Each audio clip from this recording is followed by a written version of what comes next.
So, welcome back. How's you guys' day going? How's your mental? I would like to start each session off with just doing a mental check in. It's very important to be able to just have that question pondering in your head of how's your mental? You know, where's your head space at today? Where's your head space at every day? Sometimes we just need the acknowledgement of where our headspace is in order for us to create that change or even open up the door for change to meet us. I feel like that question alone allows the day to move so much smoother. So, again, how is your mental? Let's check on that. Now, let's go ahead and get into the topic of today, which is how people are in relationships and how that reflects, your overall being and relationships with others around you.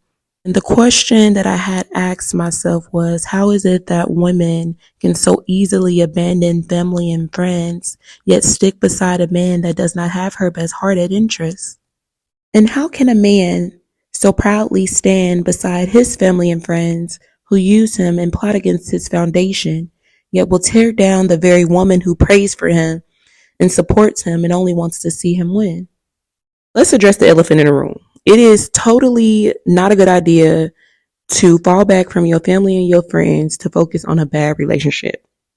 Let's not do that, ladies. If a man cannot meet you at your love language, ladies, why are you there? Answer that question. Why are you there? Don't get me wrong. Having a relationship where your partner makes you feel secure, then yes, that's different. That is now your new point of growth. You've already grown with your family. You've already grown with your friends. This is your relationship. This is your new foundation that you're trying to build.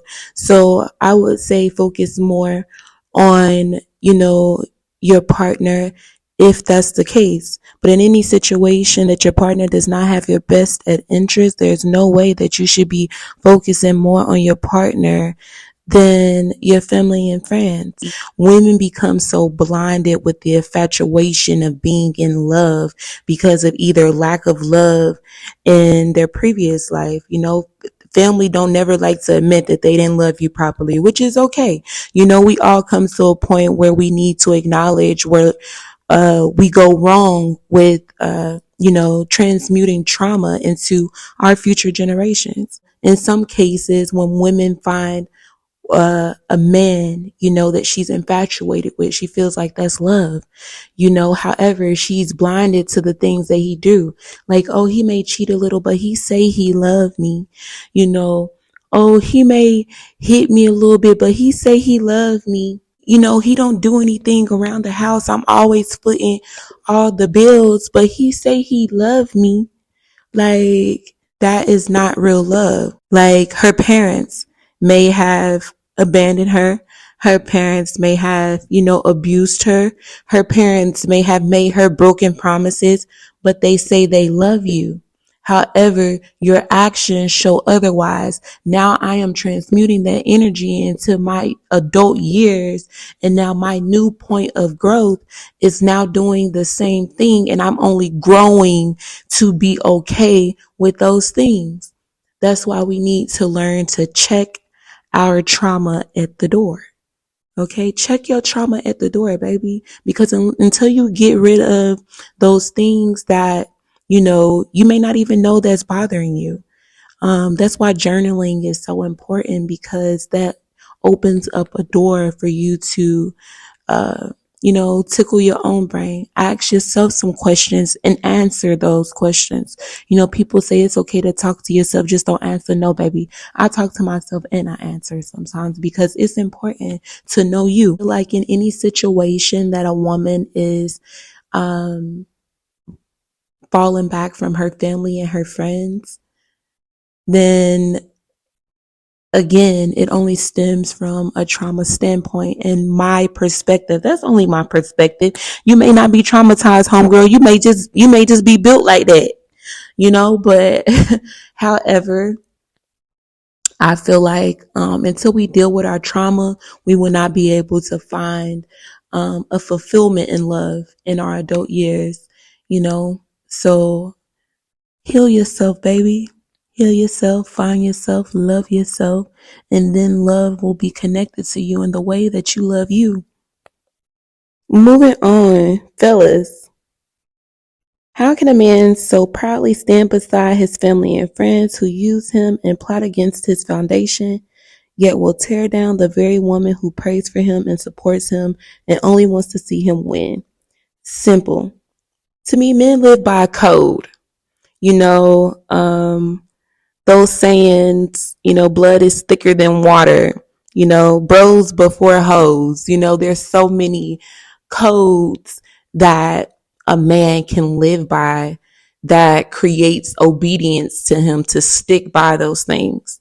So when a man steps into a relationship with a woman, if he has not built a code with her yet, he's going to always forever put her last.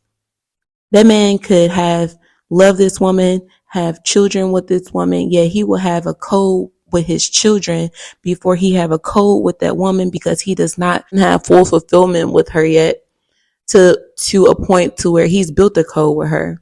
His only code, may be his word is bond. So he give that to her.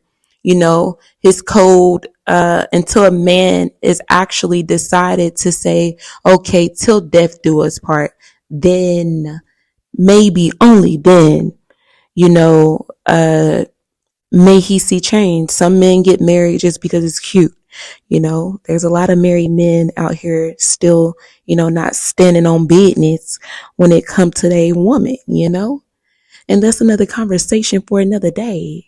But yeah, as far as, a man that's willing to put his family and friends who, use him and plot against his foundation, in reference to plotting against his foundation, like the things that you guys are doing is not bringing any positive energy or growth or water to what I've already had founded for myself, and maybe this is not every man, but speaking from, a man that got his stuff together, a successful man, a stable man, I just feel like men should learn how to separate code from actual reality and results. If a family member or friend is showing you that they do not deserve who you are, there is no way that you should be putting them before a woman, whether you have built a code with them or not. And see, men don't even know that's how they program, but think about that. Think about that. Y'all live by a code through everything in y'all life that y'all are faithful to. I promise you, if you think about that, you live by a code, a dedication, even if that's to, I'm getting up at 5 a.m. every morning to go to the gym. That's a code to you. And you stand by that because your word is bond. That's code first to you. So yeah, I feel like you shouldn't be putting, anyone before your woman, especially if she's a woman who, only wants to see your best interest. If she's a woman who is down for you, up for you. I don't even want to say down for you. A woman that's up for you, and a woman that prays for you. Not many women is going to pray for you, honey. So if you got a woman that's willing to pray for you, better stick beside her. You better stick beside her. Because most women are praying on your downfall. They're not praying for you. A lot of these women get inside of your life and they only want to demasculate you for what they lack. A lot of women, or hurt people. They jump in from one relationship to another, just tearing you down, bringing you down. So if you got a good woman, stand by her side. That's all I got to say. Them family and friends can wait.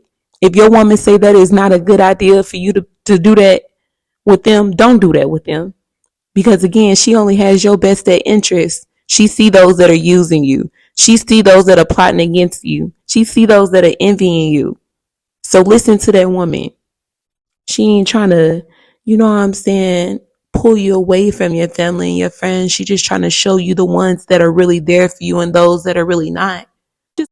So in conclusion, find balance in your relationships. Everyone who truly loves you deserves an equal piece of you. Yet those who are undeserving of you Learn to let them go. Ooh, and y'all know my favorite saying. I'm only going to tell you what God loves, baby. So let him what? Let him use me. And I just want to let that be the dialogue for the day. And again, my name is the Spiritual K, aka the chosen what? The chosen one. Don't forget it. Make sure y'all like, share, subscribe, and follow.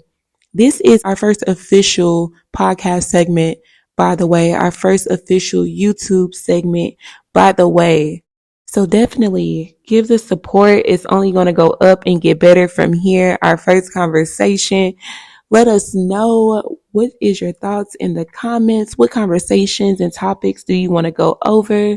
You can follow us on all major platforms at I Got a Secret. That's IGOTAYE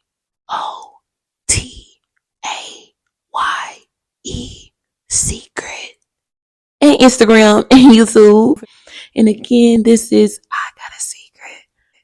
Another conscious conversation.